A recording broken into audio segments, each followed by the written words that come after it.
ओम अक्षैर्मा दिव्य कृषि मित कृशस्व माता भूमि पुत्रो अहम पृथिव्या। ओम शांति।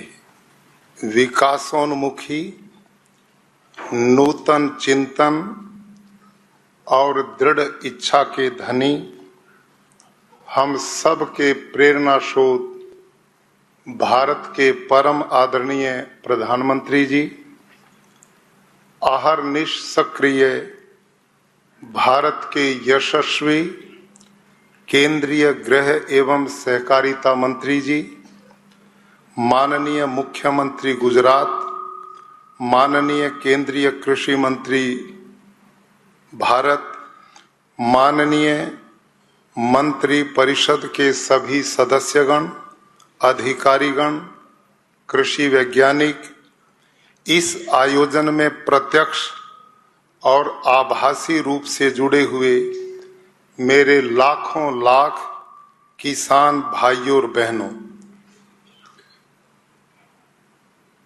अभी 13 दिसंबर को काशी विश्वनाथ धाम से हम सब के प्रिय आदरणीय प्रधानमंत्री जी ने भारत के समस्त देश के लोगों से भारत के उत्थान और कल्याण के लिए 3 चीजें मांगी थी।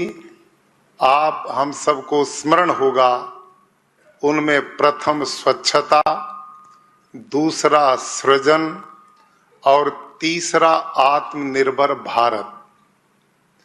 भाइयों और बहनों, मैं भारत के प्रधानमंत्री जी को समस्त भारत के किसानों की ओर से बधाई देता हूं, साधुवाद देता हूं कि वो सदैव किसानों के कल्याण के लिए अनेक योजनाएं उन्होंने दी हैं, जिनका वर्णन आदरणीय केंद्रीय कृषि मंत्री महोदय ने, आदरणीय हमारे केंद्रीय गृह मंत्री सहकारिता मंत्री जी ने अभी विस्तार से हमारे बीच में रखा है। आज हम सब ने संकल्प लेना है कि माननीय प्रधानमंत्री जी ने जो प्राकृतिक खेती का हम सब के सामने विचार दिया, उसके सृजन की दिशा में भारत का समस्त वैज्ञानिक, कृषि वैज्ञानिक और किसान बंधु मिलकर भावी भारत के निर्माण में और भारत को आत्मनिर्भर बनाने की दिशा में संकल्प के साथ आज आगे बढ़ेगा। भाइयों और बहनों, मैं स्वयं एक शिक्षक रहा और उसके साथ में किसान हूं। मैंने बचपन में अपने हाथ से हल भी चलाया है, पशुपालन भी किया है, अपने हाथ से खेती करने का मुझे शौक उस समय भी था और आज भी उतना ही बराबर है। आपकी जानकारी के लिए आज मैं वो अनुभव साझा करना चाहता हूं जो लाखों लाखों भारत के किसान इससे लाभ उठा पाए।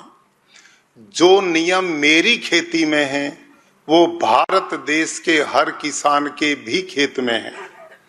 भाइयों और बहनों, गुरुकुल कुरुक्षेत्र हरियाणा में 35 वर्ष प्रधानाचार्य रहते हुए 1,500 बच्चे आवासीय रूप से वहां पढ़ते हैं।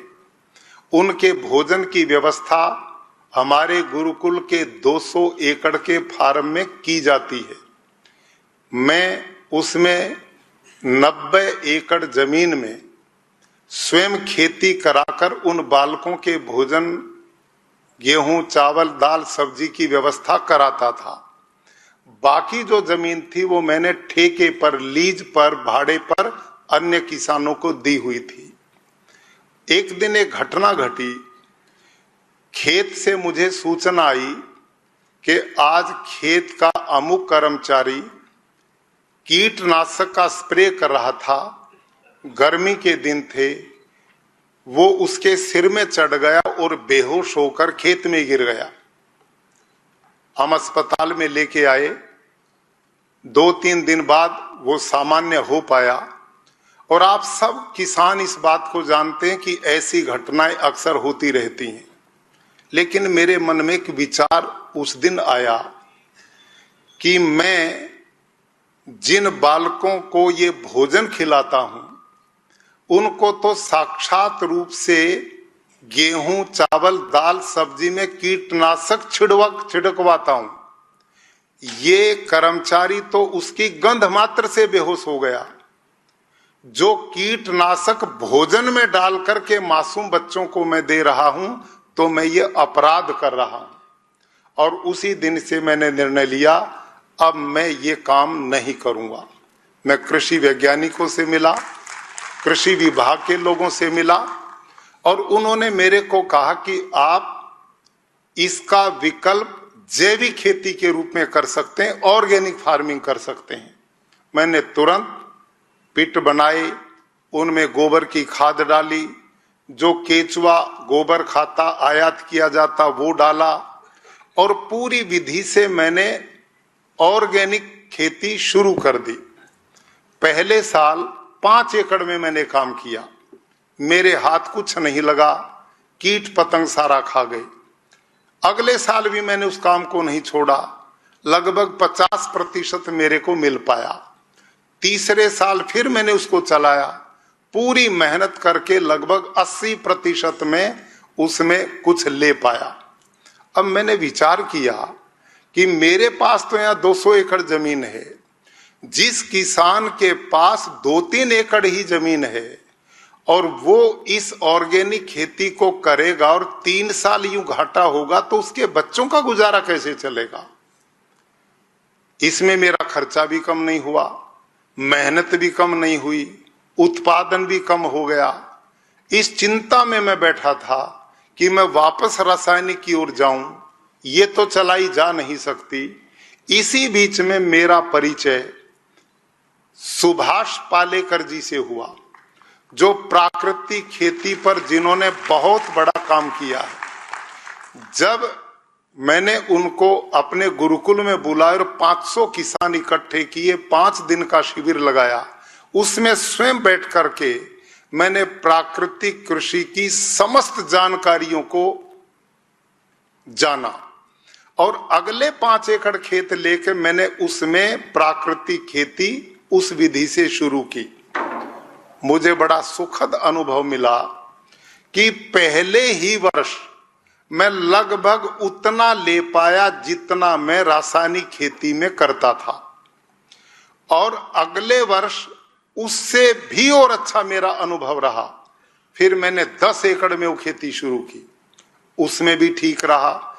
मैंने फिर सीधा 90 एकड़ में प्राकृतिक खेती शुरू कर दी, और मेरा उत्पादन जितना रासायनिक खेती में होता था उतना हो गया, और इस समय मेरा उत्पादन रासायनिक खेती से भी ज्यादा होना शुरू हो गया। इस बीच में एक घटना और मेरे साथ घटी। जो बाकी मेरे 90-100 एकड़ गुरुकुल की जमीन थी, जिसको मैं ठेके लीज पे लोगों को देता था, वो किसान इकट्ठे होके आए, और 2017 में जो पिछले 25 साल से खेती को भाड़े पे लेते थे, उन्होंने मेरी खेती छोड़ दी, और ये कह करके छोड़ दी कि जी इसमें कुछ नहीं पैदा होता, हमारा खर्चा भी नहीं निकलता, हम आपका खेत नहीं लेंगे। मेरी चिंता बढ़ी, मैंने तो उपजाऊ जमीन उनको दी थी, और वो कहते हैं इसमें कुछ भी पैदा नहीं होता। तो मैंने एग्रीकल्चर यूनिवर्सिटी हिसार के सीनियर साइंटिस्ट थे, केवी कृषि विज्ञान केंद्र के मुखिया डॉक्टर हरिओम मेरे मिलने वाले थे। उनको मैंने एक बात समस्या रखी, उन्होंने कहा जी यूं पता नहीं लगेगा, पूरी मिट्टी के सैंपल लेके लैब में भेजेंगे तब पता लगेगा कि भूमि का क्या स्थिति है। सैकड़ों सैंपल हमने लेके यूनिवर्सिटी में भेज दिए, रिपोर्ट आ गई, मेरी भूमि का ऑर्गेनिक कार्बन 0.3 0.4, 0.5 से नीचे नीचे आया। अब मैंने कहा मैं तो साइंटिस्ट नहीं जी, इसका मतलब क्या है? डॉक्टर हरिओम ने कहा कि वो किसान जो कह रहे हैं आपकी जमीन बंजर हो गई, अब ये वाकई कुछ पैदा करने की स्थिति में नहीं है। आप विचार करो, संपूर्ण भारत देश के किसानों से मैं निवेदन करता हूं, ये स्थिति क्यों पैदा हुई? उन लोगों ने किराए पे मेरी जमीन ली, उनका उद्देश्य से ज्यादा उत्पादन हो, यूरिया डीएपी कीटनाशक, यूरिया डीएपी कीटनाशक इतना डाला कि उपजाऊ जमीन मैंने दी थी और बंजर मेरे को दे करके चले गए। यही स्थिति पूरे देश की भूमि की हो रही है। कारण कि रासायनिक खेती में यूरिया डीएपी कीटनाशक का प्रयोग, जो जीवाणु जिनकी चर्चा माननीय गृह मंत्री जी ने की, जो केचुआ अर्थवर्म है, वो तो उससे मर जाते हैं, तो वही तो ऑर्गेनिक कार्बन पैदा करते हैं।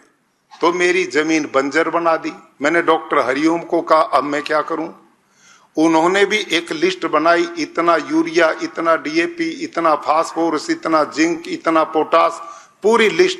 और इस खेत के कुछ अवशेष इसमें काटोगे, कुछ जिंक डालोगे, धीरे धीरे जितने 20-30 साल में ये बंजर बनी है, ऐसे ही धीरे धीरे उपजाऊ बनेगी। इतना लंबा प्रोजेक्ट, 100 एकड़ जमीन बर्बाद हो गई। मैंने कहा डॉक्टर साहब, जो लिस्ट आपने बनाई इसी से तो ये बंजर हुई है, और आप फिर वही मेरे को बता रहे हैं। तो उन्होंने कहा तुम क्या करोगे? मैं कहा जो मैं प्राकृतिक खेती बाकी खेत में करता हूं यही करूंगा। उन्होंने उसका अभी तक जानकारी थी नहीं। उन्होंने कहा इस गोबर गोमूत्र से क्या बनेगा? मैंने कहा मैं देख लेता हूं, नहीं बनेगा तो फिर आपकी शरण में आऊंगा। और मैंने प्यारे किसान भाइयों, उस 100 एकड़ खेत में 15 अप्रैल 2017 को किसानों ने जमीन छोड़ी, और मैंने 15 जून को उसमें घन जीवामृत 5-5 क्विंटल डाल के, क्योंकि उसमें कुछ भी बचा नहीं था, धान आरोपित किया, हर पानी के साथ जीवामृत दिया, उसी का स्प्रे किया। 2 महीने में धान लहलाने लग गए, और जब कटाई हुई तो मेरे धान 26 से 28 क्विंटल प्रति एकड़ पैदा हुए। ये मैंने डॉक्टर हरिओम को दिखाया, वो आश्चर्य में पड़ गए, ये कैसे संभव है? इतना ऑर्गेनिक कार्बन कम जमीन का, बंजर, इसमें इतना उत्पादन। वो चले गए, अगली भी खेती हमने उसमें ली। अगले साल फिर हमने इसी तरह से जीवामृत, घन जीवामृत का प्रयोग करते रहे। अगले साल उसी खेत में 32 क्विंटल एवरेज धान पैदा हुआ। जब 32 क्विंटल धान हुआ, और डॉक्टर हरिओम ने खुद, जो साइंटिस्ट है एग्रीकल्चर यूनिवर्सिटी के, उन्होंने कहा भाई ये करिश्मा है, ये समझ की बाहर की बात है, मैंने जो पढ़ाई की है उसमें ऐसा हो नहीं सकता। मैं एक काम करता हूं, अपने साइंटिस्ट लोगों की एक टीम बुलाता हूं, और आपकी जमीन की दोबारा मैं टेस्टिंग कराऊंगा। उन्होंने फिर सैकड़ों सैंपल उसी जमीन के लिए यूनिवर्सिटी में भेजे। रिपोर्ट आई, एक ही साल बाद मेरी जमीन का ऑर्गेनिक कार्बन 0.34 से बढ़कर 0.7-0.8 पे चला गया। अब इसको जब उन्होंने रिपोर्ट उनके सामने आई तो वो पहले से भी ज्यादा आश्चर्य में पड़ गए। उन्होंने कहा कि रासायनिक खेती में कभी भी इतना ऑर्गेनिक कार्बन एक साल में बढ़ ही नहीं सकता। दुनिया का कोई साइंटिस्ट इसे मानेगा नहीं, ये बिल्कुल सत्य है।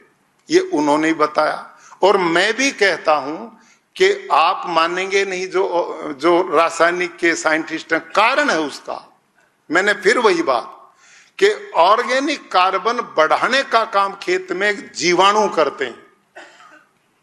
हलसिया, अर्थवर्म, केचुआ करता है। मित्र कीट करते हैं। अब रासायनिक में तो वो मार दिए गए, तो ऑर्गेनिक कार्बन कैसे बढ़ेगा? वो ठीक है अपनी जगह पे, लेकिन प्राकृतिक खेती में कैसे बढ़े? तो डॉक्टर हरिओम ने अपने साथी लिए डॉक्टर बलजीत सारन, सौभाग्य से आज वो मैंने यहां बुलाए हैं, हमारे बीच में बैठे हैं। डॉक्टर साहब एक बार सबको दर्शन दे तो अच्छा लगेगा। आप डॉक्टर बलजीत सारन इस समय एग्रीकल्चर यूनिवर्सिटी हिसार के माइक्रोबायोलॉजी के सीनियर प्रोफेसर हैं। ये अमेरिका में, इंग्लैंड में और जर्मनी में माइक्रोबायोलॉजी के साइंटिस्ट के साथ वर्षों इन्होंने काम किया है। इतने ऊंचे स्तर के ये माइक्रोबायोलॉजी के साइंटिस्ट हैं। ये अपनी टीम लेकर के मेरे गुरुकुल में आए और उन्होंने कहा ये तुम्हारा जीवामृत क्या, हम इस पे रिसर्च करेंगे। इन्होंने रिसर्च की। इन्होंने देसी गाय का गोबर लिया, भैंस का गोबर लिया, हॉस्टन फ्रीजन गाय का गोबर लिया, जर्सी का लिया, सब पे अलग अलग रिसर्च किए। महीनों सालों लगाए इन्होंने। अंत में क्या पाया कि केवल और केवल भारतीय नस्ल की देसी गाय, साहिवाल, थारपारकर, राठी, गिर, हरियाणवी, लाल सिंधी, कांकरेज, अंगोल, ये जितनी भी भारतीय गाय हैं सब में लगभग एक ही क्वालिटी पाई और 1 ग्राम गोबर में 300 करोड़ से भी ज्यादा जीवाणु पाए। और इन्होंने सिद्ध किया कि देसी गाय का गोमूत्र खनिजों का भंडार पाया गया। और पालेकर जी ने अनेक बार ये रिसर्च करवाए और ये पूरे सत्य पाए। अब ये साइंस इसमें क्या है? अक्सर हमारे कृषि वैज्ञानिक बंधु कहते हैं इसमें साइंस क्या है। अब उस साइंस की जानकारी सब किसानों के लिए मैं निवेदन करता हूं। हम जीवामृत बनाते हैं, एक 200 लीटर का ड्रम ले लेते हैं, लगभग 180 लीटर पानी भरते हैं उसमें, उसको छाये में रखते हैं।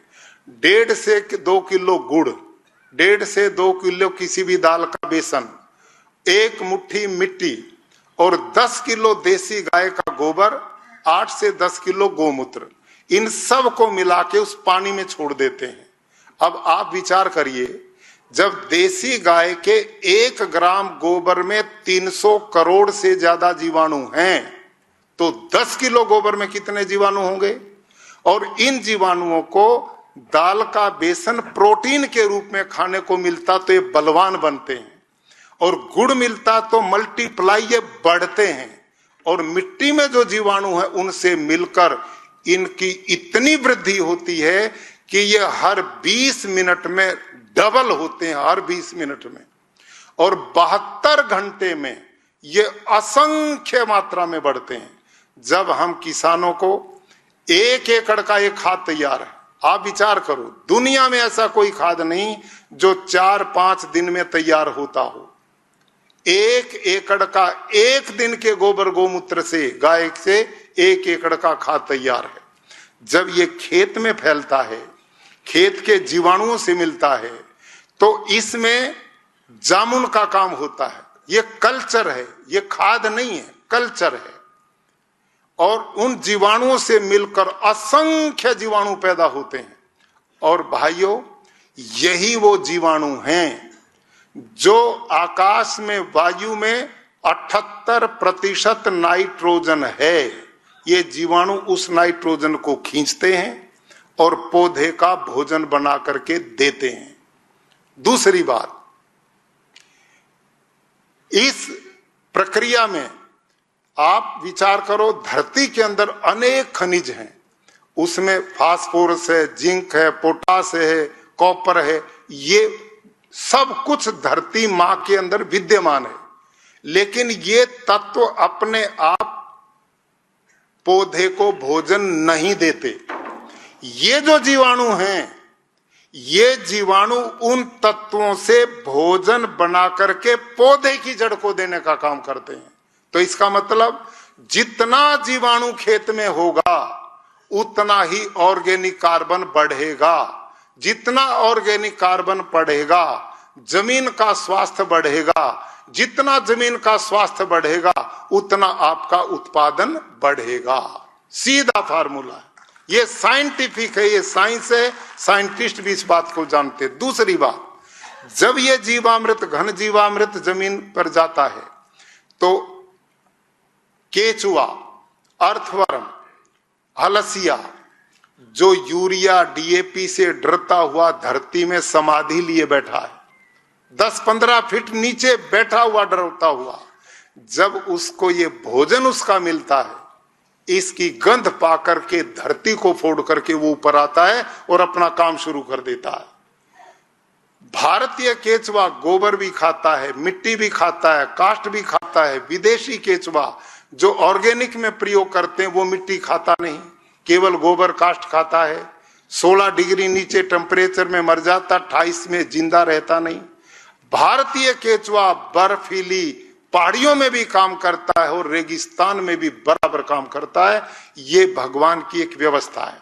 अब ये केचुआ कैसे काम करता है? ये धरती में यूं सीधा जाता 8-10 फीट तक और दूसरे छेद से आता, इससे जाता, इससे आता है। जब ये जाता तो वर्मी वॉश अपने पसीने से छेद को लीपते हुए जाता, वो जल्दी बंद नहीं होता। इस छेद से ऑक्सीजन जमीन को मिलती तो उसकी फर्टिलिटी बढ़ती है।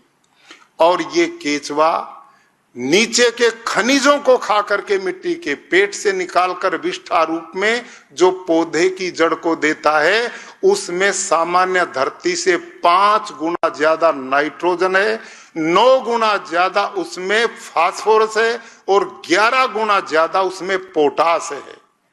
आप विचार करो, जब प्राकृतिक खेती होती है, मेरे खेत में 1 एकड़ में कई लाख केचुआ होता है और वो रात दिन जब ये काम करेगा तो कितना खाद किसान के लिए फ्री में पैदा करता है। और मजे की बात, इतने छेद बनाता उनकी गिनती नहीं हो सकती। जब वर्षा होती है, चारों तरफ मेड़ होती है, तो सारा पानी वर्षा का धरती के पेट में चला जाता है। नेचुरल वाटर हार्वेस्टिंग सिस्टम होता है, जिस काम पर हम करोड़ों रुपया खर्च करते हैं, केचुआ फ्री में करता। सारी धरती पर यदि ये खेती होगी तो सारा पानी धरती में जाकर धरती का वाटर लेवल अपने आप बढ़ेगा। ये एक आश्चर्य है। इसके साथ इस पद्धति में एक दूसरा महत्वपूर्ण अंग क्या है, सभी किसान भाई समझेंगे, वो है आच्छादन, वो है मल्चिंग। वो क्या है मल्चिंग? जितना भी घास फूस खेत में होता है उसको जलाना नहीं। आज हम प्रदूषण फैला रहे हैं, दिल्ली जैसे शहरों में पराली जलाते हैं, अवशेष जलाते हैं। हम एक तिनका भी नहीं जलाते, ना जलाने की सलाह देते। मैं औरों के भी घास को अपने खेत में डलवाता हूं और उसका आच्छादन करता हूं। उसका मतलब क्या है? ये आच्छादन, फसल बो, फसल जमेगी, खाली जगह मत छोड़ो, उसमें ये घास बिछा दो। ये घास क्या काम करेगा कि आकाश में जो जलीय तत्व है उनको ये खींचता है और धरती की नमी को सूखने नहीं देता। 50% पानी की खपत कम हो जाएगी प्राकृतिक खेती में, नंबर 1। नंबर 2, जब 35 डिग्री धरती का तापमान होता है तो धरती का ऑर्गेनिक कार्बन आकाश में उड़ता है और वो ग्लोबल वार्मिंग को जन्म देता है। और घास से ढकते हैं तो धरती में रहता, तो धरती की फर्टिलिटी को बढ़ाता है। 2, तीसरा इसका काम क्या है कि जो केचुआ वो केवल दिन में काम करता है, ना रात को काम करता। केचुआ दिन में नहीं करता। क्यों? दिन में जब वो काम करते बाहर आता तो पक्षी उठा ले जाता है, उसे अपनी मृत्यु का भय है, इसलिए अंदर छुपा रहता दिन में। जब हम मल्चिंग करते हैं, धरती को ढक देते हैं, तो अंधेरा मिलता, पक्षी को दिखता नहीं, फिर वो रात दिन काम करता है। दिन में भी काम, रात को भी दाम। बिना पैसे का मजदूर किसान के लिए भगवान ने उसको भेजा, वो डबल काम करता जाएगा। तीसरा काम इसका ये होता है। और जो जीवाणु खेत में है, यही मल्चिंग उनका भोजन है और इसको खाके वो खाद में बदल करके जमीन को उपजाऊ बनाते हैं और वापसा तैयार करके धरती की फर्टिलिटी को बढ़ाते हैं। मेरे प्यारे किसान भाई और बहनों, मैंने इस पे एक पुस्तक भी लिखी है, वो नीति आयोग की वेबसाइट पर उपलब्ध है और राजभवन गुजरात की वेबसाइट पर उपलब्ध है और वो निःशुल्क उपलब्ध है। आप कभी भी पूरा विस्तार में उसमें देख सकते हैं। समय अभाव में बहुत लंबी आज मैं चर्चा नहीं कर पाऊंगा, लेकिन अंत में मैं निवेदन करता हूं कि जब आदरणीय प्रधानमंत्री जी ने, राष्ट्रपति जी ने मेरे को जिम्मेदारी सौंपी हिमाचल प्रदेश में और मैं जो खेती का अनुभव लेकर के गया, मैंने हिमाचल में देखा सेब पर 15-16 छिड़काव हो रहे हैं, जिसको स्वास्थ्य के लिए खाते हैं वो जहर हो रहा था। मैं लोगों के खेतों में चला जाता था, किसानों को इकट्ठे करता था और ये अभियान मैंने शुरू किया। मैंने 2 साल में वहां सरकार का सहयोग लेकर के 50,000 किसानों को प्राकृतिक खेती से जोड़ दिया और उस टीम में डॉक्टर राजेश्वर चंदेल, श्री राकेश कंवर IAS अधिकारी हैं। जब मैं भाषण दे रहा था तो वो दोनों खड़े हो गए कि जी इस मिशन को हम पूरा इस प्रदेश में करेंगे। डॉक्टर राजेश्वर चंदेल आए क्या? आप हैं, आप साइंटिस्ट हैं, एग्रीकल्चर यूनिवर्सिटी नौनी के वर्तमान में साइंटिस्ट हैं और ये वो साइंटिस्ट हैं जिन्होंने मेरे आने के बाद उस परंपरा को बंद नहीं होने दिया और पूरी टीम जोड़ करके आज 1.5 लाख से ज्यादा किसान बागवान इस समय हिमाचल प्रदेश में प्राकृतिक खेती को कर रहे हैं और वो तेजी से बढ़ रहे हैं। उनकी आय बढ़ गई है, उनकी पानी की खपत कम हो गई है, उनके बेचारों के शरीर खराब हो गए थे छिड़काव से, आज वो खुशियां मना रहे हैं।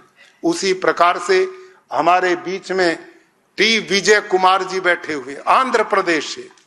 डॉक्टर साहब वो देखिए, आप आंध्र प्रदेश में चीफ सेक्रेटरी रहे हैं। इन्होंने इसी प्राकृतिक खेती के द्वारा 5 लाख किसान आंध्र प्रदेश में जोड़े। ये जहां पानी नहीं है वहां भी 3-3 फसल इस प्राकृतिक पद्धति से लेते हैं। आप इनके मॉडल को देखेंगे, आश्चर्य होगा। हम जानते थे इस पर प्रश्न चिन्ह उड़ेंगे। हमने साइंटिस्टों को साथ में जोड़ा है, आपके बीच के लोगों को जोड़ा है। इन पे पूरे के पूरे रिसर्च पेपर तैयार हैं। आप चाहें तो संपर्क में आकर इसको ले सकते हैं। भाई और बहनों, गुजरात की बात, कोरोना आ गया, इसके बावजूद भी प्रदेश सरकार, माननीय मुख्यमंत्री जी, कृषि मंत्री जी, हमारा कृषि विभाग ने मिलकर हमने 2 लाख किसान गुजरात में जोड़ दिए। 2 लाख देसी गाय किसान के खूंटे पे जा चुकी हैं और डांग जिला को भारत का पहला प्राकृतिक जिला घोषित करने का सौभाग्य गुजरात को मिला है। आज मुझे परम संतोष है। आज का दिन मैं समझता हूं किसान के भाग्य को बदलेगा, किसान के भाग्य को नहीं अपितु इस देश के लोगों की जीवन को बदलने वाला होगा। आज ग्लोबल वार्मिंग कितनी बड़ी चुनौती है, उससे निजात पाएंगे। जल एक बहुत बड़ी समस्या बन गई, बोतल लिए घूमते हैं, 20 साल पहले कहीं भी पी लेते थे, उससे मुक्ति मिलने वाली है। देसी गाय जो केवल पूजा के लिए चित्रों में आ गई थी, आज वो घर घर बंधने के लिए सम्मान के स्थान पर पहुंच रही है। भाई और बहनों, लोगों का स्वास्थ्य बचेगा, किसान की लागत इसमें है ही नहीं। और मैं निवेदन अंत में करूंगा, इस प्राकृतिक खेती में ऑर्गेनिक प्रोडक्ट, ये जो फैक्ट्रियां और ये विस्तार चल रहा है, इसकी कोई जरूरत नहीं पड़ेगी। किसान को बाजार में जाने की जरूरत ही नहीं है, कारण गाय उसके घर में है, खेत में गुड़ बनता है, खेत में दाल पैदा होती है, मिट्टी और इसमें लगता ही कुछ नहीं। ये पूरी ईमानदारी से यदि आपने गड़बड़ कर दी कि क्या फर्क पड़ता, भैंस का गोबर ले लो देसी गाय की जगह, रिजल्ट नहीं मिलेगा। ऑस्ट्रन फ्रीजन गाय का ले लो, नहीं मिलेगा। केवल और केवल देसी गाय में ये गुणवत्ता है, अन्य किसी प्राणी में नहीं मिली। इसलिए देसी गाय आज जो सड़कों पे घूम रही हैं, उनका हमने गोबर टेस्ट कराया। घर में बंधी में तो 300 करोड़ जीवाणु पाए, और ये जो धक्के खाती फिरती इसमें 500 करोड़ जीवाणु मिले, क्योंकि उसकी ताकत जो दूध बनाने में लगती वो उससे हटके जीवाणु बनाने में लग गई। नीमास्त्र, ब्रह्मास्त्र, सूंठास्त्र, हम ये चीज बनाते हैं जो मेरी पुस्तक में समय अभाव में मैं नहीं बता पाऊंगा। लेकिन इतना अंत में कहता हूं कि मेरे अपने खेत में अब कोई बीमारी नहीं लगती, उत्पादन मेरा बढ़ता जा रहा है। इस साल पड़ोसियों का धान 12-14 हजार खर्च करके रासायनिक में 28 से 30 क्विंटल मैक्सिमम उन्होंने लिया, और मैंने 33 क्विंटल एवरेज लिया। मेरा खर्चा 1000 रुपए एकड़ हुआ और रासायनिक वाले का 12 से 14 हजार रुपए हुआ। और ये एक फसल में नहीं, सभी फसलों में ऐसा है। मेरी जमीन की गुणवत्ता इतनी बढ़ गई है कि इन्हीं डॉक्टर अपने राजेश्वर चंदेल, डॉक्टर बलजीत सारन, इनकी टीम आई और उन्होंने पड़ोसी रासायनिक खेती वालों की मिट्टी ली, 5 किसानों की, उसको इकट्ठा किया, लैब में लेके गए। कितने जीवाणु पाए? 31 लाख 1 ग्राम मिट्टी में। फिर मेरे खेत की मिट्टी इन लोगों ने ली, 5 जगह से ली, मिलाई, लैब में चेक किया, मेरी 1 ग्राम मिट्टी में 161 करोड़ जीवाणु मिले। अब बताओ पैदावार ये देगी या वो देगी? इसलिए मैं आह्वान करता हूं भारत के किसानों को, आदरणीय प्रधानमंत्री जी ने एक महान निर्णय जो हम सब के कल्याण के लिए लिया है, आप आगे बढ़ें। आज इस प्राकृतिक कृषि का सृजन करते हुए किसान आत्मनिर्भर बने, मेरा देश आत्मनिर्भर बनेगा। मुझे पूर्ण विश्वास है कि एक जबरदस्त क्रांति इससे आएगी, और हमने हजारों हजार किसानों को ट्रेनर बना दिया है। हिमाचल प्रदेश में आज 1000 किसान राजेश्वर चंदेल जी ने तैयार कर दिए, जो गांव-गांव में जाकर के ट्रेनिंग देंगे। हिमाचल प्रदेश में महात्मा जी बैठे हैं सामने, प्रफुल्ल भाई जी, साथ में इनकी पूरी टीम, और कैवल्य स्वामी जी, दीक्षित पटेल जी, ऐसे हजारों ट्रेनर तैयार कर दिए। हम पूरे देश में फैलकर प्रधानमंत्री जी का नारा, परिश्रम की पराकाष्ठा करते हुए इस मिशन को एक जन आंदोलन बना करके भारत की इस माटी को, जो हमारी मां है, इसको जहर मुक्त करेंगे। धन्यवाद।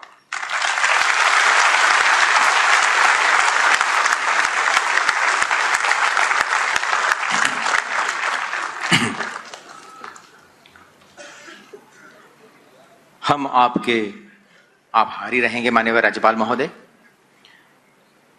गुजरात में प्राकृतिक कृषि, नेचुरल फार्मिंग के कुछ इनिशिएटिव्स आइए अब देखें इस फिल्म के माध्यम से।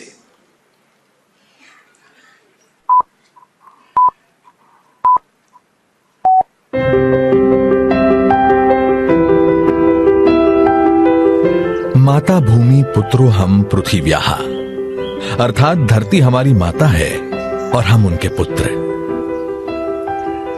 माता और पुत्र के इस रिश्ते का पवित्र सेतु यानी प्राकृतिक कृषि। प्राकृतिक कृषि प्रक्रिया में धरती का अमृत, जीवामृत। आइए हम जानते हैं कि जीवामृत का निर्माण कैसे होता है। प्रयोगों से पता चला है कि 10 किलोग्राम गोबर के साथ गौमूत्र, गुड़ एवं 2 दले चीजों का आटा या बेसन आदि मिलाकर यदि उसका प्रयोग किया जाए तो चमत्कारिक परिणाम मिलते हैं, जिसका नाम रखा गया जीवामृत। जीवामृत निर्माण के लिए जरूरी सामग्री देखते हैं। 10 किलोग्राम देसी गाय का गोबर, 8 से 10 लीटर देसी गाय का मूत्र, 1.5 से 2 किलोग्राम गुड़, 1.5 से 2 किलोग्राम बेसन, 180 लीटर पानी, मुट्ठी भर पेड़ के नीचे की मिट्टी। आसानी से उपलब्ध इन सामग्री से जीवामृत बनाने की विधि भी इतनी सरल है कि कोई भी किसान इसे अपने आप बना सकता है। इन सामग्री में से गुड़, बेसन एवं गोबर को पानी या तो गौमूत्र का उपयोग करके ठीक से मसल कर लिक्विड जैसा बना लें। अब इन सामग्रियों को एक ड्रम में डालकर उसे लकड़ी के एक डंडे से घोलना है। ठीक से घोलने के बाद जीवामृत बनने के लिए 2 से 3 दिन तक छाया में रख देना है। प्रतिदिन सुबह और शाम घड़ी की सुई की दिशा में लकड़ी के डंडे से 2 मिनट तक इसे घोलना है और जीवामृत को बोरे से ढक देना है। यह जीवामृत जब सिंचाई के साथ खेत में डाला जाता है तो भूमि में जीवाणुओं की संख्या अविश्वसनीय बढ़ जाती है और भूमि के रासायनिक व जैविक गुणों में वृद्धि होती है।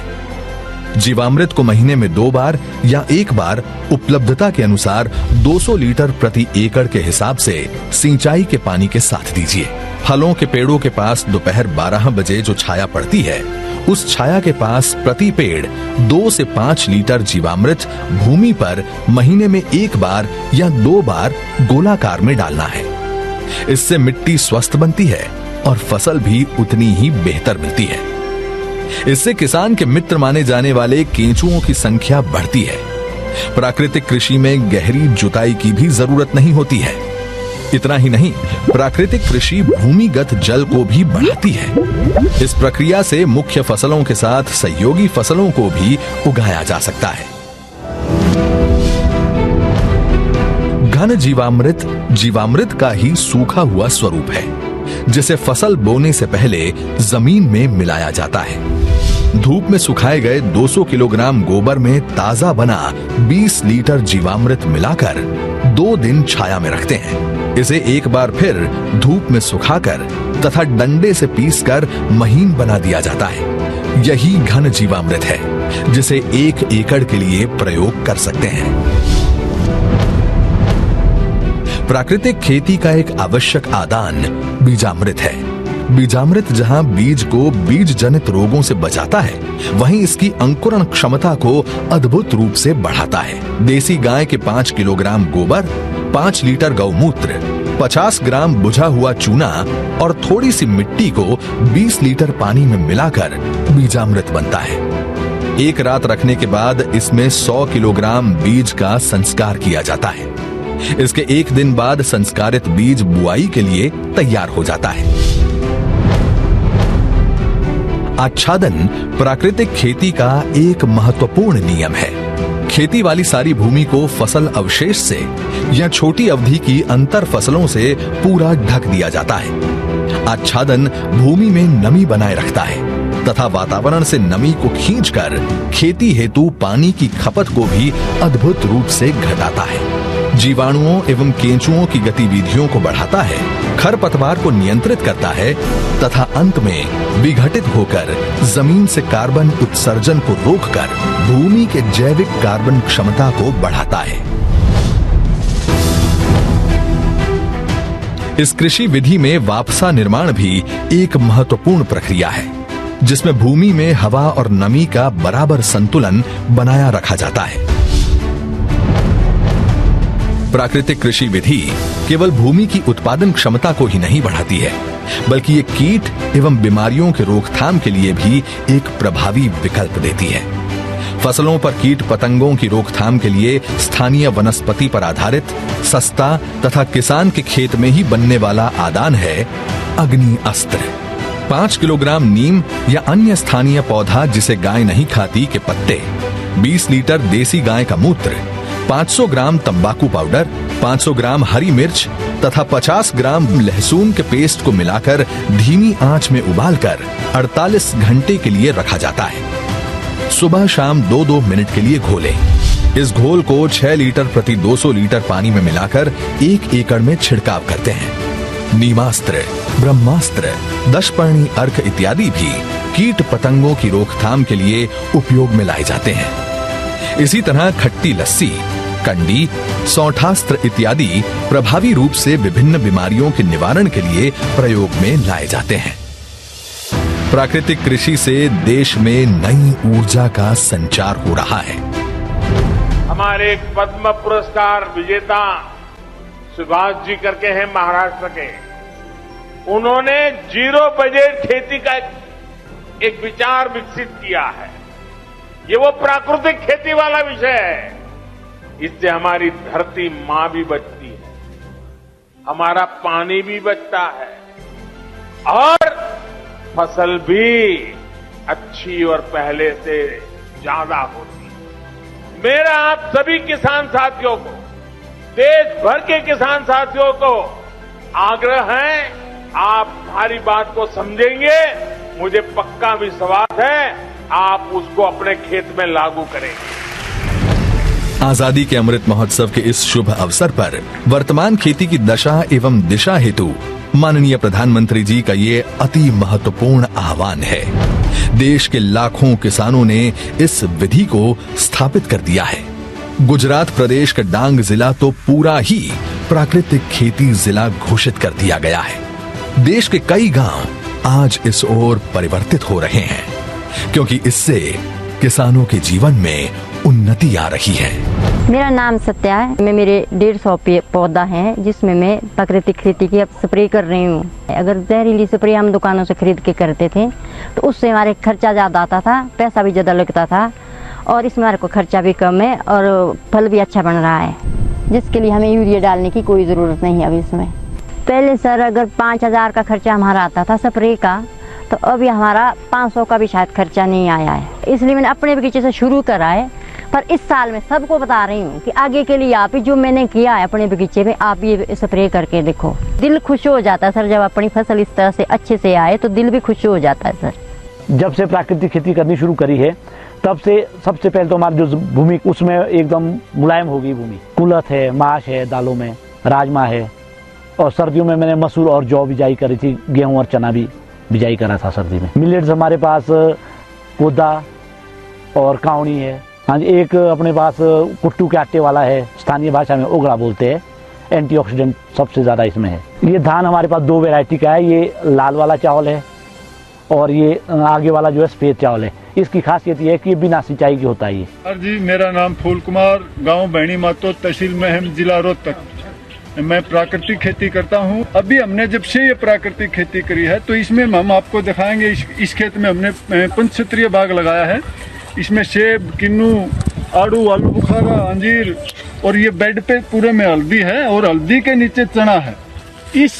इससे हमारी केवल इंटरक्रॉप की जो इनकम है वो करीब 1 साल में 1.5 से 2.5 લાખ તક मतलब आ जाती। कोविड જેવી મહામારીની પરિસ્થિતિમાં લોકોને એક સમજ આવી કે જો આપણો ખોરાકમાં શુદ્ધિકરણ હશે તો જ આપણે બચી શકાશે। તો હવે એ લોકો સમજવા માંડ્યા છે, લોકો ઉપભોક્તા સમજવા માંડ્યા છે કે આપણે પ્રાકૃતિક ખોરાક ખાવો છે તો ત્યાં આપણે ભાવ પણ મળે છે। तो हमारा पैसा भी बचा और टाइम भी बच रहा है, और हमारी जो है खेती का, हमारी धरती माँ का स्वास्थ्य भी अच्छा हो रहा है, और उसके साथ साथ हमारा भी स्वास्थ्य अच्छा हो रहा है। यही तो है आत्मनिर्भर किसान, जो ला रहे हैं गांव-गांव में समृद्धि और बना रहे हैं आत्मनिर्भर भारत।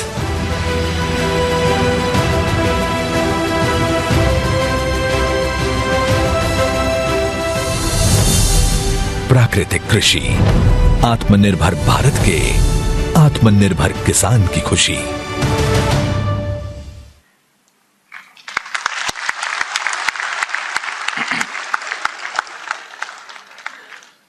माननीय प्रधानमंत्री श्री हमेशा कहते हैं, खेत में अपना पसीना बहाने वाला किसान कृषि का ऋषि है।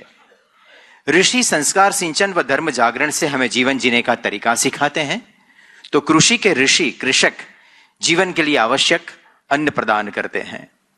काशी विश्वनाथ धाम जैसे प्राचीन स्थानों के नवीनीकरण से इस देश की ऋषि संस्कृति को और प्राकृतिक खेती के प्रसार से कृषि संस्कृति को नया स्वरूप देकर भारत को विश्व गुरु बनाने कृत संकल्प है माननीय प्रधानमंत्री श्रीमान नरेंद्र मोदी जी।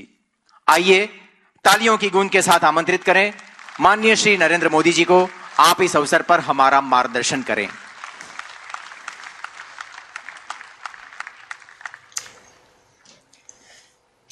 नमस्कार। गुजरात के गवर्नर श्री आचार्य देवव्रत जी, गृह और सहकारिता मंत्री श्री अमित भाई शाह, केंद्रीय कृषि और किसान कल्याण मंत्री नरेंद्र सिंह तोमर जी, गुजरात के मुख्यमंत्री श्री भूपेंद्र भाई पटेल जी, उत्तर प्रदेश के मुख्यमंत्री योगी आदित्यनाथ जी, अन्य सभी महानुभाव, देश के कोने कोने से हजारों की संख्या में जुड़े मेरे किसान भाई और बहनों, देश के कृषि सेक्टर, खेती, किसानी के लिए आज का दिवस बहुत ही महत्वपूर्ण है। मैंने देश भर के किसान साथियों से आग्रह किया था कि नेचुरल फार्मिंग के नेशनल कॉन्क्लेव से जरूर जुड़े। और जैसा अभी कृषि मंत्री तोमर जी ने बताया, करीब करीब 8 करोड़ किसान टेक्नोलॉजी के माध्यम से देश के हर कोने से हमारे साथ जुड़े हुए हैं। मैं सभी किसान भाई बहनों का स्वागत करता हूं, अभिनंदन करता हूं। मैं आचार्य देवव्रत जी का भी हृदय से अभिनंदन करता हूं। मैं बहुत ध्यान से एक विद्यार्थी की तरह आज मैं उनकी बातें सुन रहा था।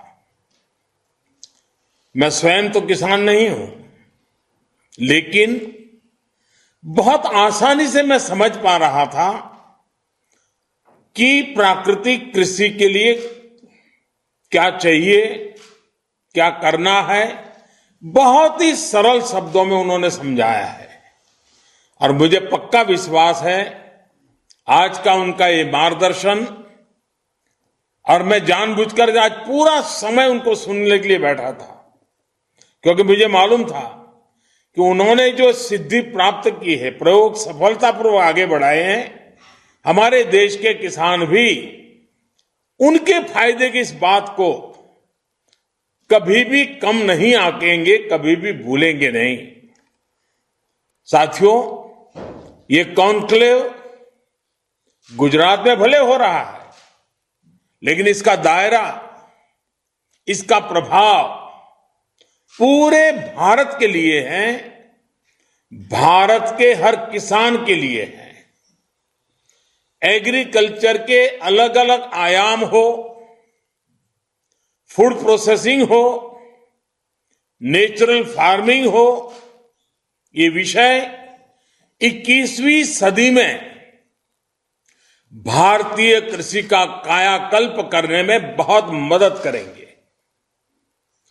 इस कॉन्क्लेव के दौरान यहां हजारों करोड़ रुपए के समझौते, उसकी भी चर्चा हुई, उसका भी कुछ प्रगति हुई है।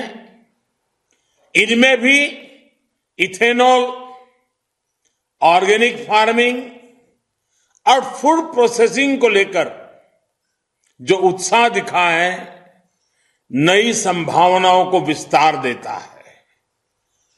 मुझे इस बात का भी संतोष है कि गुजरात में हमने टेक्नोलॉजी और नेचुरल फार्मिंग में तालमेल के जो प्रयोग किए थे, वो पूरे देश को दिशा दिखा रहे हैं।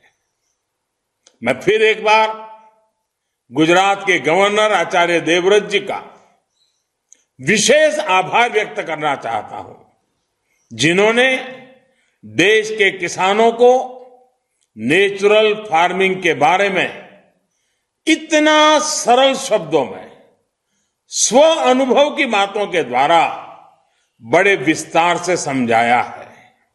साथियों, आजादी के अमृत महोत्सव में आज समय अतीत के अवलोकन का, उनके अनुभवों से सीख लेकर नए मार्ग बनाने का भी है। आजादी के बाद के दशकों में जिस तरह देश में खेती हुई, जिस दिशा में बढ़ी, वो हम सब ने बहुत बारीकी से देखा है। अब आजादी के 100वें वर्ष तक का जो हमारा सफर है, आने वाले 25 सालों का जो सफर है, वो नई आवश्यकताओं, नई चुनौतियों के अनुसार अपनी खेती को ढालने का है। बीते 6-7 साल में बीज से लेकर बाजार तक किसान की आय को बढ़ाने के लिए एक के बाद एक अनेक कदम उठाए गए हैं। मिट्टी की जांच से लेकर सैकड़ों नए बीज तैयार करने तक, पीएम किसान सम्मान निधि से लेकर लागत का 1.5 गुना एमएसपी करने तक, सिंचाई के सशक्त नेटवर्क से लेकर किसान रेल तक अनेक कदम उठाए हैं। और श्रीमान तोमर जी ने इसका कुछ जिक्र भी अपने भाषण में किया है। खेती के साथ साथ पशुपालन, मधुमक्खी पालन, मत्स्य पालन और सौर ऊर्जा, बायोफ्यूल जैसे आय के अनेक वैकल्पिक साधनों से किसानों को निरंतर जोड़ा जा रहा है। गांवों में भंडारण, कोल्ड चेन और फूड प्रोसेसिंग को बल देने के लिए लाखों करोड़ रुपए का प्रावधान किया है। ये तमाम प्रयास किसान को संसाधन दे रहे हैं, किसान को उसकी पसंद का विकल्प दे रहे हैं। लेकिन इन सब के साथ एक महत्वपूर्ण प्रश्न हमारे सामने है। जब मिट्टी ही जवाब दे, जब मिट्टी ही जवाब दे जाएगी तब क्या होगा? जब मौसम ही साथ नहीं देगा, जब धरती माता के गर्भ में पानी सीमित रह जाएगा तब क्या होगा? आज दुनिया भर में खेती को इन चुनौतियों से दो चार होना पड़ रहा है। ये सही है कि केमिकल और फर्टिलाइजर ने हरित क्रांति में अहम रोल निभाया है, लेकिन ये भी उतना ही सच है कि हमें इसके विकल्पों पर भी साथ ही साथ काम करते रहना होगा और अधिक ध्यान देना होगा। खेती में उपयोग होने वाले कीटनाशक और केमिकल फर्टिलाइजर हमें बड़ी मात्रा में इंपोर्ट करना पड़ता है। बाहर से, दुनिया के देशों से अरबों खरबों रुपया खर्च करके लाना पड़ता है। इस वजह से खेती की लागत भी बढ़ती है, किसान का खर्च बढ़ता है और गरीब की रसोई भी महंगी होती है। ये समस्या किसानों और सभी देशवासियों की सेहत से जुड़ी हुई भी है। इसलिए सतर्क रहने की आवश्यकता है, जागरूक रहने की आवश्यकता है। साथियों, गुजरात में कहावत है, हर घर में बोली जाती है, पानी आवे तो पहला पाड़ बांधो, पानी पहला पाड़ बांधो। આપણે ત્યાં બધા જ કહેતા હોય છે। इसका तात्पर्य ये कि इलाज से पहले परहेज बेहतर। इससे पहले की खेती से जुड़ी समस्याएं भी विकराल हो जाए, उससे पहले बड़े कदम उठाने का ये सही समय है। हमें अपनी खेती को केमिस्ट्री की लैब से निकालकर नेचर यानी प्रकृति की प्रयोगशाला से जोड़ना ही होगा। जब मैं प्रकृति की प्रयोगशाला की बात करता हूं तो ये पूरी तरह से विज्ञान आधारित ही है। ये कैसे होता है, इसके बारे में अभी आचार्य देवव्रत जी ने विस्तार से बताया भी है। हमने एक छोटी सी फिल्म में भी देखा है, और जैसे उन्होंने कहा उनकी किताब प्राप्त कर करके भी YouTube पर आचार्य देवव्रत जी के नाम से ढूंढेंगे तो उनके भाषण भी मिल जाएंगे। जो ताकत खाद में है, फर्टिलाइजर में है, वो बीज, वो तत्व प्रकृति में भी मौजूद है। हमें बस उन जीवाणुओं की मात्रा धरती में बढ़ानी है, जो उसकी उपजाऊ शक्ति को बढ़ाना है। कई एक्सपर्ट्स कहते हैं कि इसमें देसी गायों की भी अहम भूमिका है। जानकार कहते हैं कि गोबर हो, गौमूत्र हो, इससे आप ऐसा समाधान तैयार कर सकते हैं जो फसल की रक्षा भी करेगा और उर्वरा शक्ति को भी बढ़ाएगा। बीज से लेकर मिट्टी तक सबका इलाज आप प्राकृतिक तरीके से कर सकते हैं। इस खेती में ना तो खाद पर खर्च करना है, ना कीटनाशक पर। इसमें सिंचाई की आवश्यकता भी कम होती है और बाढ़ सूखे से निपटने में भी ये सक्षम होती है।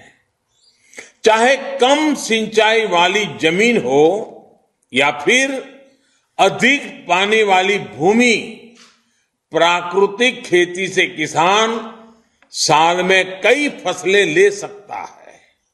यही नहीं, जो गेहूं, धान, दाल या जो भी खेत से कचरा निकलता है, जो पराली निकलती है, उसका भी इसमें सदुपयोग किया जाता है। यानी कम लागत, ज्यादा मुनाफा। यही तो प्राकृतिक खेती है। साथियों, आज दुनिया जितना आधुनिक हो रही है, उतना ही बैक टू बेसिक की ओर बढ़ रही है। इस बैक टू बेसिक का मतलब क्या है? इसका मतलब है अपनी जड़ों से जुड़ना। इस बात को आप सब किसान साथियों से बेहतर कौन समझता है? हम जितना जड़ों को सींचते हैं, उतना ही पौधे का विकास होता है। भारत तो एक कृषि प्रधान देश है। खेती किसानी के इर्द गिर्द ही हमारा समाज विकसित हुआ है, परंपराएं पोषित हुई है, पर्व त्योहार बने हैं। यहां देश के कोने कोने से किसान साथी जुड़े हैं। आप मुझे बताइए, आपके इलाके का खान पान, रहन सहन, त्योहार, परंपराएं, कुछ भी ऐसा जिस पर हमारी खेती का, फसलों का प्रभाव न हो? कुछ भी नहीं है।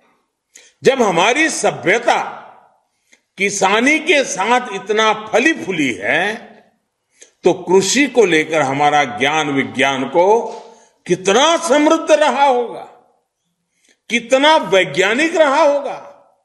इसलिए भाइयों बहनों, आज जब दुनिया ऑर्गेनिक की बात करती है, नेचुरल की बात करती है, आज जब बैक टू बेसिक की बात होती है, तो उसकी जड़ें भारत से जुड़ती दिखाई पड़ती हैं। साथियों, यहां पर कृषि से जुड़े कई विद्वान लोग उपस्थित हैं, जिन्होंने इस विषय पर व्यापक शोध किया है। आप लोग जानते ही हैं, हमारे यहां ऋग्वेद और अथर्ववेद से लेकर हमारे पुराणों तक कृषि, पाराशर और काश्यपीय कृषि सूक्त जैसे प्राचीन ग्रंथों तक और दक्षिण में तमिलनाडु के संत तिरुवल्लुवर जी से लेकर उत्तर में कृषक कवि घाघ तक हमारी कृषि पर कितनी बारीकियों से शोध हुआ है। जैसे एक श्लोक है, गोहितः क्षेत्रगामी च कालजो बीज तत्परः कालज्ञो बीज तत्परः वितंद्रः सर्वशास्त्राढ्य कृषको न अवसीदति। अर्थात जो गोधन का पशुधन का हित जानता हो, मौसम समय के बारे में जानता हो, बीज के बारे में जानकारी रखता हो और आलस न करता हो, ऐसा किसान कभी परेशान नहीं हो सकता, गरीब नहीं हो सकता। ये एक श्लोक नेचुरल फार्मिंग का सूत्र भी है और नेचुरल फार्मिंग की ताकत भी बताता है। इसमें जितनी भी संसाधनों का जिक्र है सारे प्राकृतिक रूप से उपलब्ध है। इसी तरह कैसे मिट्टी को उर्वरा बनाएं, कब कौन सी फसल में पानी लगाएं, कैसे पानी बचाएं, इसके कितने ही सूत्र दिए गए हैं। एक और बड़ा प्रचलित श्लोक है, नैऋत्यार्थ ही धान्यानाम जलम भाद्रे विमोचयते मूलम मात्र तो संस्थाप्य कार्य जट मोक्षण। यानी फसल को बीमारी से बचाकर पुष्ट करने के लिए भादों के महीने में पानी को निकाल देना चाहिए। केवल जड़ों के लिए ही पानी खेत में रहना चाहिए। इसी तरह कवि घाघ ने भी लिखा है, गेहूं बाहें चना दलाएं धान गाहें मक्का निराएं उख कसाए। यानी खूब वाह करने से गेहूं, खोंटने से चना, बार बार पानी मिलने से धान, निराने से मक्का और पानी में छोड़कर बाद में गंगा बोने से उसकी फसल अच्छी होती है। आप कल्पना कर सकते हैं, करीब करीब 2000 वर्ष पूर्व तमिलनाडु में संत तिरुवल्लुवर जी ने भी खेती से जुड़े कितने ही सूत्र दिए थे। उन्होंने कहा था, तोड़ी पुडुड़ी कच्छचा उणकिन पीड़ी थेरुवम बेंडादू सालप पड़ुम। अर्थात if the land is dried so as to reduce 1 ounce of earth to quarter, it will grow plentifully even without a handful of manure.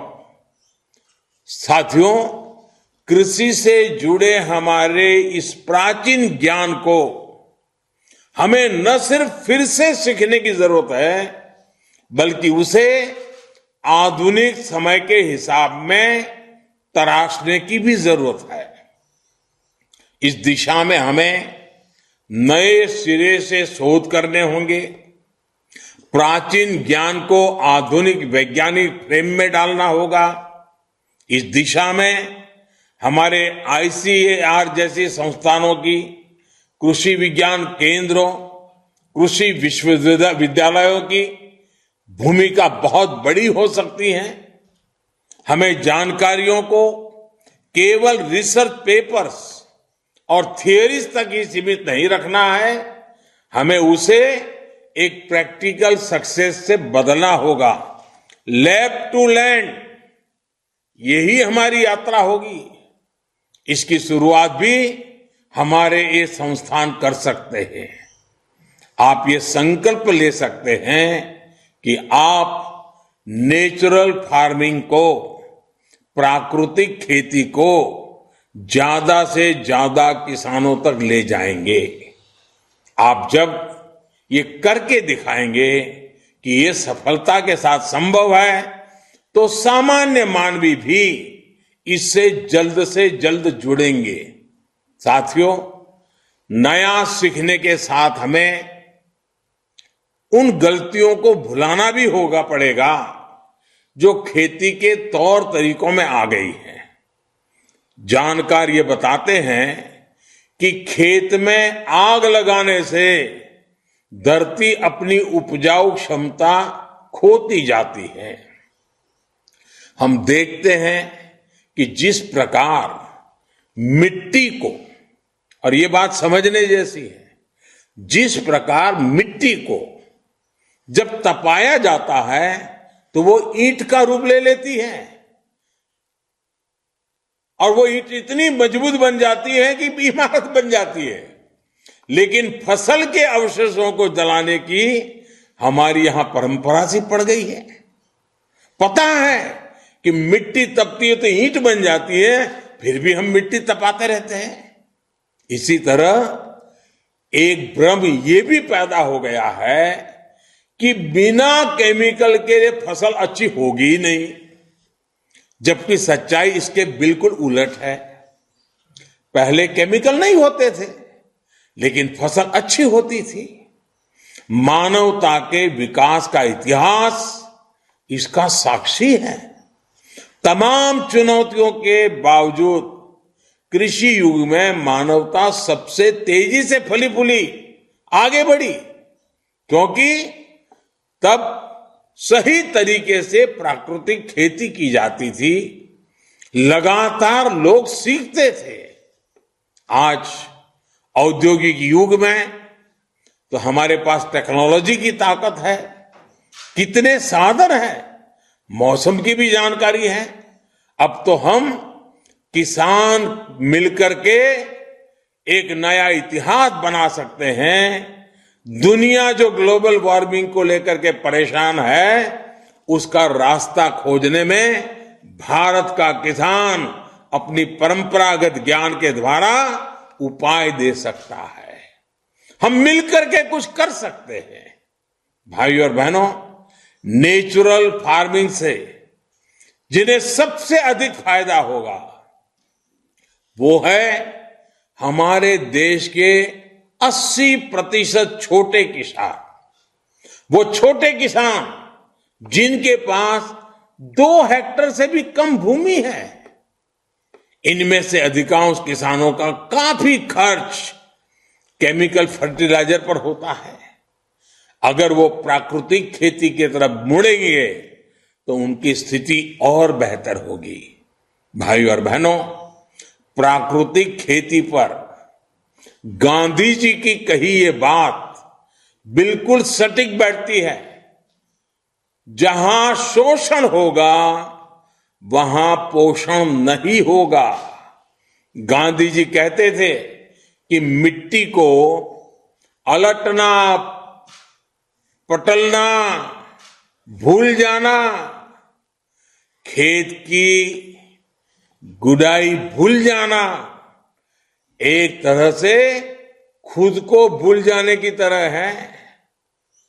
मुझे संतोष है कि बीते कुछ सालों में देश के अनेक राज्यों में इसे सुधार आ रहा है। हाल के वर्षों में हजारों किसान प्राकृतिक खेती को अपना चुके हैं। इनमें से कई तो स्टार्टअप्स हैं, नौजवानों के हैं। केंद्र सरकार द्वारा शुरू की गई परंपरागत कृषि विकास योजना से भी उन्हें लाभ मिला है। इसमें किसानों को प्रशिक्षण भी दिया जा रहा है और इस खेती की तरफ बढ़ने के लिए मदद भी की जा रही है। भाई और बहनों, जिन राज्यों के लाखों किसान प्राकृतिक खेती से जुड़ चुके हैं, उनके अनुभव उत्साहवर्धक है। गुजरात में प्राकृतिक खेती को लेकर हमने बहुत पहले प्रयास शुरू कर दिए थे। आज गुजरात के अनेक हिस्सों में इसके सकारात्मक असर दिखने को मिल रहे हैं।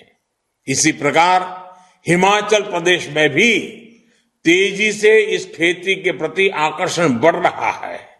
मैं आज देश के हर राज्य सरकार से यह आग्रह करूंगा कि वो प्राकृतिक खेती को जन आंदोलन बनाने के लिए आगे आए। इस अमृत महोत्सव में हर पंचायत का कम से कम एक गांव जरूर प्राकृतिक खेती से जुड़े। ये प्रयास हम सब कर सकते हैं। और मैं किसान भाइयों को भी कहना चाहता हूं, मैं ये नहीं कहता कि आपकी अगर 2 एकड़ भूमि है या 5 एकड़ भूमि है तो पूरी जमीन पर ही प्रयोग करो।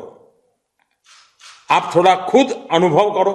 चलिए भी उसमें से एक छोटा हिस्सा ले लो, आधा खेत ले लो, 1/4 खेत ले लो, एक हिस्सा तय करो, उसमें ये प्रयोग करो। अगर फायदा दिखता है तो थोड़ा विस्तार बढ़ाओ।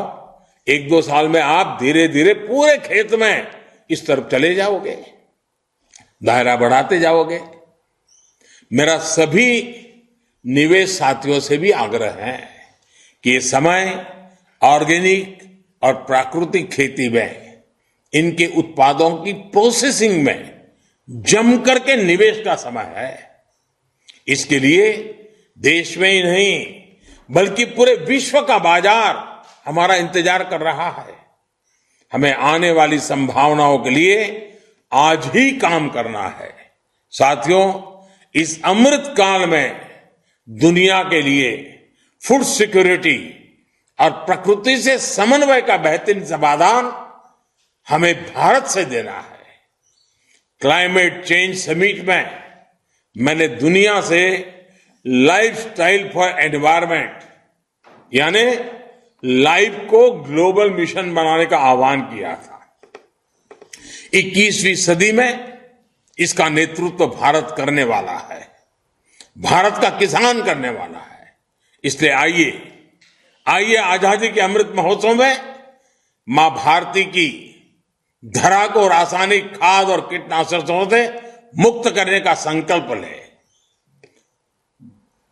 दुनिया को स्वस्थ धरती, स्वस्थ जीवन का रास्ता दिखाएं। आज देश ने आत्मनिर्भर भारत का सपना संजोया है। आत्मनिर्भर भारत तभी बन सकता है जब उसकी कृषि आत्मनिर्भर बने, एक किसान आत्मनिर्भर बने।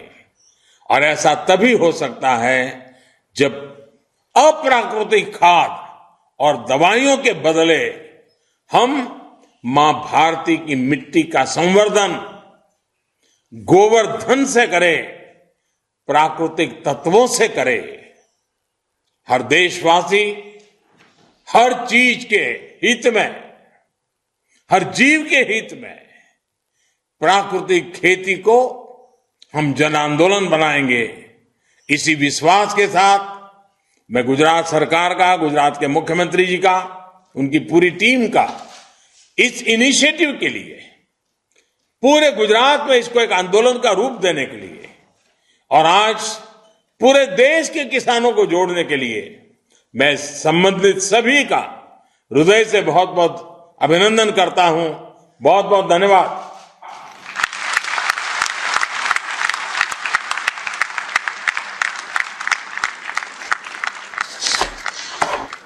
आभार आदरणीय प्रधानमंत्री श्री, आपके इस अमूल्य मार्गदर्शन के लिए। और अब इस अवसर को विराम देते हुए कृषि व कृषि कल्याण सचिव श्री मनीष भारद्वाज से अनुरोध है कि आप सब उपस्थितों का ऋण स्वीकार करें। माननीय प्रधानमंत्री श्री नरेंद्र मोदी जी, गुजरात के माननीय राज्यपाल आचार्य देवव्रत जी, केंद्रीय गृह और सहकारिता मंत्री श्री माननीय अमित भाई शाह जी, केंद्रीय कृषि एवं किसान कल्याण मंत्री श्री नरेंद्र सिंह तोमर जी, गुजरात के माननीय मुख्यमंत्री श्री भूपेंद्र पटेल जी तथा सभी गणमान्य अतिथियों, गुजरात के आनंद जिले में आयोजित प्राकृतिक खेती के राष्ट्रीय कॉन्क्लेव को सफल बनाने में आप सबका जो निरंतर मार्गदर्शन प्राप्त हुआ है, उसके लिए आप सबका हृदय से धन्यवाद करता हूं। किसान भाइयों, कृषि वैज्ञानिकों, राज्य सरकार एवं भारत सरकार के संबंधित विभागों के परस्पर सहयोग से माननीय प्रधानमंत्री जी के दिशा आह्वान पर देश के सभी किसान प्राकृतिक खेती को अपनाकर एक नई क्रांति का निर्माण करेंगे। इस अवसर पर केंद्र सरकार एवं राज्य सरकार के संबंधित विभागों तथा आनंद जिला प्रशासन एवं मोटी संख्या में यहाँ पर उपस्थित सभी किसान भाइयों, मीडिया कर्मियों, सभी का मैं हार्दिक स्वागत करता हूँ। पुनः आप सबका इस कार्यक्रम में जुड़ने और उपस्थित रहने पर खूब आभार व्यक्त करता हूँ। धन्यवाद।